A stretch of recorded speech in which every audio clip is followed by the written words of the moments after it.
उरी के बुचर इलाके में संयुक्त ऑपरेशन डिग्गी 2 चलाया गया और ऑपरेशन के दौरान सतर्क जवानों ने झाड़ियों में एक संदिग्ध आतंकी की हलचल देखी, जिसके बाद घात को फिर से व्यवस्थित करते हुए उसे चुनौती दी गई है और उस पर आतंकी ने अंधाधुंध फायरिंग शुरू कर दी। सुरक्षा बलों की जवाबी कार्रवाई में एक पाकिस्तानी आतंकी मारा गया है।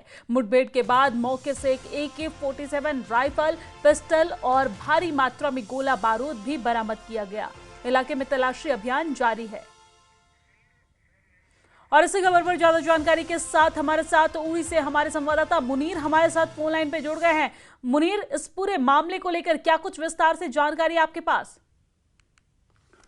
देखिए, जिस तरीके से हम उरी की बात करते हैं, हमेशा हमने देखा है कि वक्तन फवक्तन पाकिस्तान की जानिब से जो दहशतगर्द है वो लाइन ऑफ कंट्रोल पार करने की कोशिश करते हैं, यहाँ घुसपैठ करने की कोशिश करते हैं, मगर जो सिक्योरिटी फोर्सेस हैं वो मुस्तैदी से जो बॉर्डर है उस पर निगाह रखते हैं। और आज जिस तरीके से आपने कहा है कि 14 और 15 के दरमियानी रात जो सिक्योरिटी फोर्सेस जो है जम्मू कश्मीर पुलिस के जानिब से जो स्पेसिफिक इंटेलिजेंस इनपुट जो दिया गया है कि यहाँ पे इन्फिल्ट्रेशन यानी दरअंदाजी की जा रही है बॉर्डर पे, तो फिर सिक्योरिटी फोर्सेस ने वहाँ पे गात लगाकर उन्होंने बाज़ाब्ता तौर पर बैठे हैं और जो दस्ते जो हैं वो झाड़ियों में उन्होंने जब देखा कि एक मुश्तबा दहशतगर्द की नकलो हरकत को देखा गया है तो उसकी बिना पर उन्होंने गात की पोजीशन को दोबारा तरतीब दिया गया है और फिर उसके बाद दहशतगर्द जो है, टेररिस्ट जो है, उसको ललकारा गया है और फिर उसने वहां से अंधाधुंध फायरिंग शुरू कर दी है, जिसके बाद यहाँ से फायरिंग कर दी गई है। फिलहाल उसको मौके पे वहां मार दिया गया है। और यहाँ ये बात मैं जरूर बता दूं क्योंकि अब देखना यह है कि ऑपरेशन अभी जारी है, क्योंकि जब दरअंदाजी की कोशिश की जा रही है, घुसपैठ करने की कोशिश की जा रही है, तो उस वक्त सिर्फ एक ही टेररिस्ट नहीं हो सकता है, इसमें एक ग्रुप हो सकता है। तो अब जिस तरीके से सिक्योरिटी फोर्सेज जो है वो अभी इस ऑपरेशन को जारी रखे हुए हैं ताकि जिस तरह उरी में ये जंगलाती एरियाज है, क्योंकि घने जंगल होते हैं तो उसमें ढूंढना बड़ा कठिन होता है, मुश्किल होता है। तो अभी जो है ऑपरेशन जारी है और उसमें ये कोशिश की जा रही है कि इस दहशतगर्द के अलावा और कुछ ग्रुप हो सकता है तो उनको भी न्यूट्रलाइज करने की कोशिश की जाएगी और इस तरह ऑपरेशन जारी है इस उरी सेक्टर में। जी बिल्कुल मुनीर, ऑपरेशन जारी है और हम उम्मीद करते हैं कि हमारे सुरक्षा बल जो है और भी आतंकियों को ढेर करने में कामयाब होंगे। बहुत शुक्रिया तमाम जानकारी साझा करने के लिए। खबर पर नजर बनाए रखिएगा, कोई अपडेट आता है तो हम आपसे जरूर लेंगे।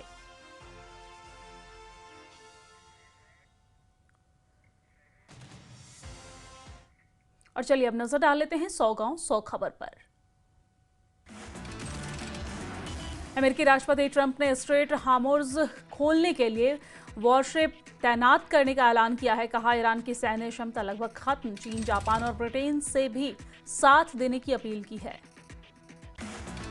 ईरान जंग के बीच अमेरिका ने जारी किया जंगी जहाज से लड़ाकू विमानों के उड़ान भरने का वीडियो। समंदर से लेकर आसमान तक कब्जे का किया दावा। ईरान ने एलॉट और यशरुल्लम पर किया मिसाइल हमला। 12 साल का एक बच्चा हुआ घायल। इजरायली अफसरों को मलबे में मिले क्लस्टर बम के टुकड़े। ईरान के रेवोल्यूशनरी गार्ड्स ने खोला अपने अंडरग्राउंड मिसाइल भंडार का दरवाजा। इजरायल और अमेरिका ठिकानों पर हमले और तेज करने का दावा किया। स्वीडन ने रूसी तेल को ले जा रहे एक टैंकर को बनाया बंधक। फर्जी झंडे के साथ जहाज में तेल ले जाने का लगाया आरोप। 1 महीने में दूसरे जहाज पर यह कार्रवाई की गई। ईरान ने ड्रोन हमले की वजह से यूएई के फैजुरा एयरपोर्ट टर्मिनल में भड़की भीषण आग। धुएं की वजह से रोकना पड़ा कच्चे तेल की लोडिंग का काम। 5 दिन बाद कमर्शियल एलपीजी सिलेंडर की सप्लाई शुरू। केंद्र की लोगों से अपील, घबराकर बुकिंग न करें। सरकार का फैसला, अब पीएनजी कनेक्शन वालों को एलपीजी सिलेंडर नहीं मिलेगा। गाजियाबाद के नाहल गांव से जैश ए मोहम्मद से जुड़े 6 संदिग्ध गिरफ्तार। संदिग्धों को 14 दिन की न्यायिक हिरासत में जेल भेजा गया। सामाजिक कार्यकर्ता सोनम वांगचुक को बड़ी राहत। 169 दिनों के बाद हिरासत से रिहा किए गए सोनम वांगचुक देशद्रोह के केस में 26 सितंबर को गिरफ्तार किया गया था। सीएम उमर अब्दुल्ला का वांगचुक को लेकर बयान। कहा, वांगचुक को रिहा करने का फैसला सही है। वांगचुक की गिरफ्तारी नहीं होनी चाहिए थी। सीएम उमर अब्दुल्ला ने आगे कहा कि लद्दाख से किए गए वादों को पूरा करना चाहिए। जेकेपीसी लीडर सज्जाद लोन ने एक्स पर किया पोस्ट, लिखा MHA की नोटिफिकेशन देखिए, रमजान के पवित्र महीने में अच्छी खबर मिली है। स्टेटहुड की मांग को लेकर हम लंबे समय से संघर्ष कर रहे हैं। लद्दाख सांसद हनीफा जान ने सोनम वांगचुक की रिहाई का स्वागत किया, कहा यह खुशी की बात है, लद्दाख की पूरी आवाम सोनम वांगचुक के साथ जुड़ी है। लद्दाख सांसद हनीफा जान ने आगे कहा कि हमारे 4 नौजवान भी मारे गए। पहले दिन से ही KDA और लेह एपेक्स बॉडी के सदस्यों ने प्रोटेस्ट किया था। जम्मू में गैस सिलेंडर की कालाबाजारी को लेकर शिवसेना डोगरा फ्रंट ने जोरदार प्रदर्शन किया। संगठन के कार्यकर्ताओं ने डीलरों के साथ कड़ी कार्रवाई की मांग की है। लद्दाख के LG विनय कुमार सक्सेना ने सोनम वांगचुक की हिरासत रद्द करने के फैसले का स्वागत किया, कहा लद्दाख में शांति, स्थिरता और आपसी भरोसे का माहौल बनाने की दिशा में केंद्र सरकार का एक नकारात्मक कदम है। RSपुरा का पर्यावरण एवं जनजातीय मामलों के मंत्री जावेद अहमद राणा ने दौरा किया है। उनके साथ विधायक प्रोफेसर गारूराम भगत, नेशनल कॉन्फ्रेंस के प्रांतीय अध्यक्ष रतनलाल गुप्ता भी मौजूद रहे। कठुआ में केंद्रीय मंत्री जितेंद्र सिंह ने ऑर्चिड बायो फार्मा की पहली यूनिट का शिलान्यास किया, कहा इस परियोजना से क्षेत्र के विकास को नई गति मिलेगी और स्थानीय लोगों को रोजगार के नए अवसर प्राप्त होंगे। बांडीपुरा जिला न्यायालय परिसर में आयोजित राष्ट्रीय लोक अदालत में कई मामलों का किया गया आपसी सहमति से निपटारा। जीमा बशीर, प्रधान जिला एवं सत्र न्यायाधीश, ने कहा है लोक अदालतें त्वरित एवं सस्ती न्याय व्यवस्थाओं को मजबूत करती है। पुंछ में राष्ट्रीय लोक अदालत का आयोजन किया गया है। आपसी सुलह सहमति से मामले का निपटारा किया गया। बारामूला में पुलिस ने ड्रग बेचने वाले गिरोह का भांडाफोड़ किया है। पुलिस ने 3 लोगों को गिरफ्तार किया।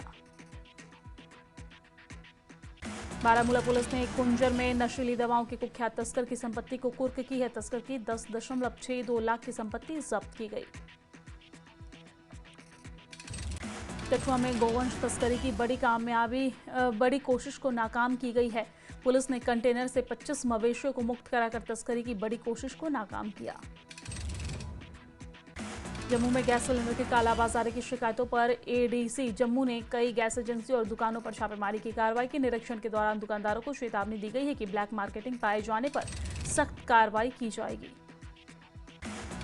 जम्मू में सोनम वांगचुक की रिहाई पर कांग्रेस के प्रवक्ता रविंद्र शर्मा का बयान, कहा यह फैसला लद्दाख की जनता और सुप्रीम कोर्ट के दबाव में लिया गया।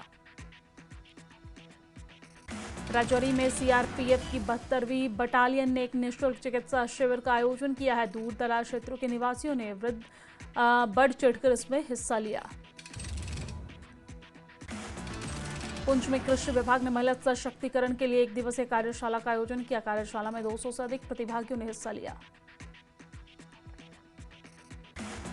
इसरो का CE-20 कार्योजेनिक इंजन टेस्ट सफल हुआ। महेंद्रगिरी में 22 टन थ्रस्ट का हॉट टेस्ट और उस दौरान केंद्रीय मंत्री जितेंद्र सिंह ने ये जानकारी साझा की है। राजौरी में पोर्टल रैली का तीसरा दिन, बड़ी संख्या में नौजवानों ने हिस्सा लिया। सेना ने पोर्टल रैली का आयोजन किया। कटरा स्पेशल ट्रेन की अवधि बढ़ी है। श्रद्धालुओं के लिए रेलवे का बड़ा फैसला, यात्रियों की सुविधा के लिए बढ़ाया संचालन। जम्मू कश्मीर वक्फ बोर्ड की चेयरपर्सन डॉक्टर दृक्षा अंद्राबी ने ईद तैयारियों की बैठक की है और इस दौरान पानी, बिजली, साफ सफाई और सुरक्षा सुनिश्चित करने पर जोर दिया। वक्फ बोर्ड के विभागों के साथ समन्वय के निर्देश भी दिए गए। अनंतनाग के कोकरनाग को मिला बेकरी गांव का खिताब। पारंपरिक बेकरी उत्पादों के लिए दुनिया भर में तारीफ और इस दौरान भारत के कई हिस्सों में वितरण जारी है। नाड़ी बुजवाह में सड़क की बुरी हालत से परेशान है लोग। गड्ढे और बंद जल निकासी ने आवागमन मुश्किल कर दिया। गांदरबल के कंगन चटरगुल में जम्मू कश्मीर पुलिस की तरफ से पुलिस शहीद वॉलीबॉल टूर्नामेंट का समापन किया गया है। फाइनल में मुकदमापोरा स्ट्राइक्स चटरगुल विजेता रही। सांबा के विजयपुर की बेटी सिमरनजीत कौर ने JKAS में किया कमाल। सिमरनजीत कौर ने जम्मू कश्मीर में हासिल किया दूसरा स्थान। परिवार और गांव में खुशी की लहर। उधमपुर में जम्मू श्रीनगर NH44 पर संगूर चौक और गोल मेला चौक पर 2 नए अंडरपास बनकर तैयार हो गए हैं। सोपोर के रहमताबाद हरदूशीवा में फैजान उल हक ने JKAS में हासिल की 30वीं रैंक। फैजान की इस सफलता से पूरे इलाके में खुशी की लहर है। मेंढर में बलनोई बेस कैंप में वोटर भर्ती रैली का आयोजन किया गया है। रैली में कई हिस्सों से युवाओं ने हिस्सा लिया। जम्मू कश्मीर बीजेपी के महासचिव बलदेव सिंह बलूरिया ने सोनम वांगचुक की रिहाई का स्वागत किया। कहा, सरकार ने एक अच्छा कदम उठाया है और इस मामले पर कोई राजनीति नहीं होनी चाहिए।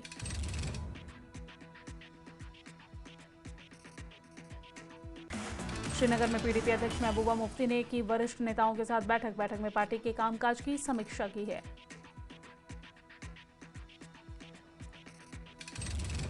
महबूबा मुफ्ती का ईरान को लेकर बड़ा बयान। कहा, ईरान के बुराई के खिलाफ लड़ रहा है। रमजान के आखिरी दिन में हम ईरान के लिए दुआ करते हैं। त्राल के लॉर्ड मोह इलाके में CRPF की 130वीं बटालियन ने एक मेगा फ्री मेडिकल कैंप का आयोजन किया। लोगों को दी गई फ्री मेडिकल सुविधाएं। किश्तवाड़ के मरवाह और बारवान के लोगों ने काम पर न आने वाले कर्मचारियों के खिलाफ विरोध प्रदर्शन किया है। लोगों ने कहा, प्रशासन से अनुरोध करने के बावजूद कई विभाग के कई कर्मचारी काम पर नहीं आते हैं।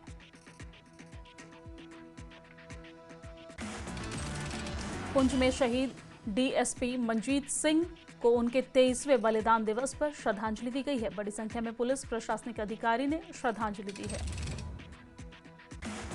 कांग्रेस महिला मोर्चा की अध्यक्ष शमीमा रैना ने LPG सिलेंडर की बढ़ी हुई कीमतों पर बयान दिया। कहा, 60 रुपए की इस बढ़ोतरी के कारण रेस्टोरेंट बंद होने के कगार पर है और मंत्री हरदीप सिंह पुरी का दावा है कि सब कुछ ठीक है। सोनावारी में आयोजित एक अंतर्राष्ट्रीय यौम उल कुद्स दिवस पर रैली में बच्चे और महिलाओं ने हिस्सा लिया। लोगों ने अमेरिका और इजरायल के खिलाफ नारेबाजी की। जोजिला दर्रे पर BRO की 122 RCC की तरफ से बर्फ हटाने का काम जारी है। सड़क को बहाल करने के लिए मशीनरी जुटी हुई है। जम्मू में LPG सिलेंडर की कमी को लेकर लोगों में हो रही है काफी परेशानी। एजेंसियां हफ्ते बाद दे रही हैं सिलेंडर की डिलीवरी। श्रीनगर में 16 मार्च से खुलेगा ट्यूलिप गार्डन। मुख्यमंत्री उमर अब्दुल्ला शिलान्यास उद्घाटन करेंगे। BCCI अध्यक्ष मिथुन मनहास ने कटरा का दौरा किया है। माता वैष्णो देवी के मंदिर में पूजा अर्चना की, आशीर्वाद लिया।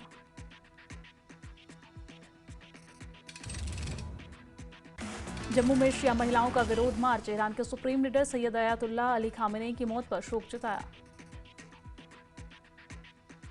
कठुआ में गैस उपभोक्ताओं को नहीं मिल रहा OTP। गैस एजेंसी ने कहा, घबराने की जरूरत नहीं है, स्टॉक की कोई कमी नहीं है। कंगन में सिविक एक्शन प्रोग्राम यानी कि CAP के तहत पुलिस प्रीमियर वॉलीबॉल टूर्नामेंट का उद्घाटन। कई स्थानीय वॉलीबॉल टीम हिस्सा ले रही है। श्रीनगर के हजरतुल दरगाह में जुमातुल विदा की नमाज अदा हुई है। NC प्रमुख फारूक अब्दुल्ला भी मौजूद रहे। उधमपुर में फारूक अब्दुल्ला पर जानलेवा हमले को लेकर नेशनल कॉन्फ्रेंस का विशाल प्रदर्शन। दोषियों के खिलाफ कड़ी कार्रवाई की मांग। अंजुमन औकाफ जामा मस्जिद ने जुमातुल विदा के मौके पर श्रीनगर की ऐतिहासिक जामा मस्जिद को बंद रखने की कड़ी निंदा की है। प्रबंधन ने कहा है कि लगातार 7वें